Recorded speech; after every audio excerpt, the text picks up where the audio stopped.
Sure. you and Daryl Hall have created some of the most iconic music in history. But I have to say that with all that you've done, and I love it all, but Abandoned Luncheonette's my favorite. And I Well, love how you dedicated so much of the book to that album. And you talked about it. And why do you think that album and the songs are so good even today? I'm glad you said that because I'm with you. I agree. It's my favorite album. There's no doubt about it. It has to do, when you make a record or you write a song or whatever, a lot of people always say, well, where'd it come from? Where'd you get the inspiration? Whatever. It's really, it's a reflection it's capturing a moment in time. So what I say about the Abandoned Luncheonette album, it was the perfect storm of creativity. Um, Daryl and I had made one album with Arif Mardin at Atlantic Records. So we kind of got this singer-songwriter folky album called Whole Oates. We got that out of our system.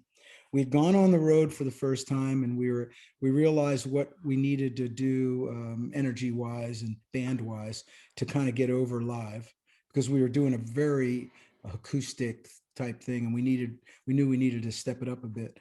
Um, then we had written these songs, and it all starts with a song, as you know. And so we had these songs, and of course we had She's Gone and various other songs. And we had one experience with Arif Mardin under our belt, but now we're going in for the second time. We're much more, we're playing better, we were singing better, we were writing better. And then of course Arif just surrounded us with the most incredible group of studio musicians in New York City at the time. We had Bernard Purdy on drums, Gordon Edwards on bass, Richard T played a little bit of piano. We had Hugh McCracken played some guitar. We had Pancho Morales on percussion.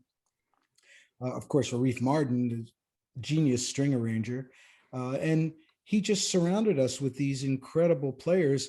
And of course, the engineer was Gene Paul, who's Les Paul's son, Yeah. basically the The godfather of inventor. multi-track Yeah. Yeah. recording.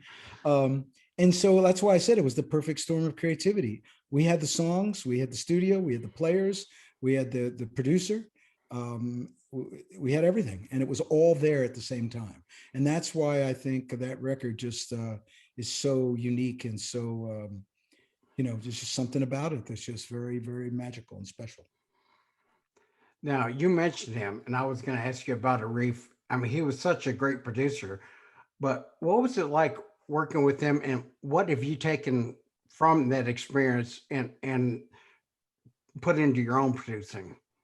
Well, I will say that everything that I experienced and learned and saw while working with Arif Mardin back in the early 70s is exactly the way I conduct my recording sessions in Nashville. Um, whatever the way he did it, the way he kind of, everyone knew who was in charge, but he never asserted or lorded himself over anyone. He let the players do what they do best, and his genius was to pick those players because he knew what they would deliver. And here in Nashville, you've got this incredible embarrassment of riches with these incredible musicians.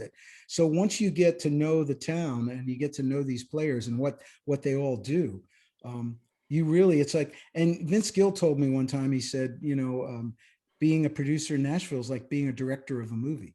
You're casting the parts. You know, you need a slide guitar player. Well, there's a lot of really good slide guitar players, but who's going to be that exact right one to give you the sound that you're looking for at that moment? So that's part of, and only that only comes from being in Nashville and learning about the players and stuff. But that's what Arif did, and that's what I learned from him. And I learned to make sure I got what I wanted, but not be too, but stay open-minded enough to let the song evolve based on the talents of the people that you put in the room.